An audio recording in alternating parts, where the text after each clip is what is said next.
पिछले वीडियो में हमने देखे थे जदीद दौर जदूल की हिस्ट्री और जदीद दौर जदूल और पुराने दौर जदूल में क्या फर्क है, ठीक है। उसके अलावा हमने जदीद दौर जदूल के बारे में बहुत सारी बेसिक मालूमात हासिल किए थे। अब इस वीडियो में मैं आपको बताने वाला हूं कि हमको 10वीं क्लास में और क्या पढ़ना है जदीद दौर जदूल के बारे में और किन पॉइंट्स पर सवालात बन सकते हैं। तो आज उन्हीं पॉइंट्स को लेकर आया हूं। पहली चीज देखना है हमारे को इलेक्ट्रॉनिक तश्कील क्या रहती है। दूसरी चीज देखना है हमारे को कि ग्रुप जो बने हैं जदीद दौर जदूल में वो ग्रुप किस बुनियाद पर बने हैं या उन सरों को जिस ग्रुप में रखा हुआ है वो उनको उस ही ग्रुप में क्यों डाला गया है। उसके बाद पढ़ना है दौर के दौर किस बुनियाद पर बने हुए हैं। अगर एक उनसर है तो उसको उसी ग्रुप में और उसी दौर में डालने की वजह क्या है, ठीक है। उसके बाद जोहरी निस्कुद्र क्या रहता और ग्रुप में ऊपर से नीचे आते वक्त और दौर में बाएं से दाएं जाते वक्त जोहरी निस्कुद्र में क्या तब्दीली होती, ये पॉइंट आज हम अपने इस वीडियो में क्लियर करने वाले हैं। और अगर मुमकिन हो तो अपना जदीद दौर जदूल अपने पास लेकर बैठे इस वीडियो को देखते हो। स्टार्ट करते हैं आज का हमारा ये वीडियो, ठीक है। शुरुआत करेंगे इलेक्ट्रॉनिक तश्कील से। इलेक्ट्रॉनिक तश्कील एक ऐसी चीज है जो बच्चों को बहुत ज्यादा मुश्किल लगती है, लेकिन अब आपको इलेक्ट्रॉनिक तश्कील करने के लिए सिर्फ 2 मिनट लगेंगे। देखिए कैसा है, हर उनसर के पास कुछ ना कुछ इलेक्ट्रॉन मौजूद है। आपको पता है, मैंने कल बताया था कि हर उनसर के पास इलेक्ट्रॉन और प्रोटॉन मौजूद रहते हैं। तो हमको इलेक्ट्रॉन देखना है, प्रोटॉन नहीं देखना है। अब इलेक्ट्रॉन कौन से उनसर के पास कितने हैं आप कैसे पता करेंगे, तो उसके लिए मैंने आपको तरीका बता दिया। आपके पास आपके सामने पीरियडिक टेबल है। पीरियडिक टेबल पे जो उनसर जिस नंबर पर लिखा हुआ है वो उसके पास उतने इलेक्ट्रॉन मौजूद है। मिसाल के तौर पर मैं लेता हूं यहाँ पर कार्बन, ठीक है। कार्बन C6 कार्बन का नंबर है, कार्बन 6 नंबर पर है जदीद दौर जदूल में। इसका मतलब ये हुआ कि कार्बन में 6 इलेक्ट्रॉन मौजूद है। अब ये 6 के 6 इलेक्ट्रॉन एक रूम में नहीं रह सकते। जैसे हमारे घर में पूरी फैमिली एक रूम में नहीं रहती, हमारे घर में हर किसी के लिए सेपरेट रूम बने हुए हैं या हर रूम की कैपेसिटी है। तो यहाँ पर भी इलेक्ट्रॉन्स जो दिए हुए हैं उनसरों को वो अलग अलग रूम्स में बटे हुए हैं। अब उनसरों के पास जो रूम है उनकी कैपेसिटी कितनी है। आप 118 उनसरों में से कोई भी उनसर ले ले, उन सब के रूम्स जो बटे हुए हैं जिनको हम ऑर्बिट कहते हैं वो सब एक कैपेसिटी रखते हैं। मिसाल के तौर पर कार्बन है, ठीक है। कार्बन के अपने को 6 इलेक्ट्रॉन की तश्कील करना है, इनको अलग अलग ग्रुप में बांटना है। तो पहले का नाम है के ऑर्बिट, मदार के मदार, दूसरे का है एल मदार, तीसरे का है एम मदार और चौथे का है एन मदार।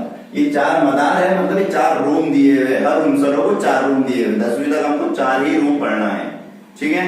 अब के रूम जो बना हुआ है वो सिर्फ 2 इलेक्ट्रॉन रख सकता है, मतलब 6 में से सिर्फ 2 इलेक्ट्रॉन ही इस रूम में रहेंगे, इस मदार में रहेंगे। तो 6 में से 2 इलेक्ट्रॉन कहां चले गए, के में। कितने बचे अपने पास, 4 इलेक्ट्रॉन। अब बचे हुए 4 इलेक्ट्रॉन जो है वो जाएंगे एल वाले में। ये हो गई इसकी इलेक्ट्रॉनिक तश्कील 2,4। अब ये छोटा नंबर था, हमने आसानी से कर लिया। आपको कैपेसिटी बताता हूं कि आप के में कितने इलेक्ट्रॉन डालेंगे, एल में कितने डालेंगे, एम में कितने डालेंगे और एन में कितने डालेंगे, ठीक है। के मदार में आप ज्यादा से ज्यादा 2 इलेक्ट्रॉन को रख सकते हैं। एल मदार में भी आप ज्यादा से ज्यादा 8 इलेक्ट्रॉन ही रख सकते हैं और एम मदार में भी आप 8 ही इलेक्ट्रॉन रखोगे, इससे ज्यादा इलेक्ट्रॉन आप नहीं रखेंगे एक मदार में, ठीक है। एन मदार अभी छोड़ दीजिए, 10वीं तक आपको एम मदार तक ही पढ़ना है, ठीक है। अब एक बड़ी मिसाल लेता हूं मैं यहां पर सोडियम की, ठीक है। सोडियम 11वें नंबर पर है, सोडियम का नंबर है 11। इलेक्ट्रॉनिक तश्कील करना शुरू करते, बहुत आसान है।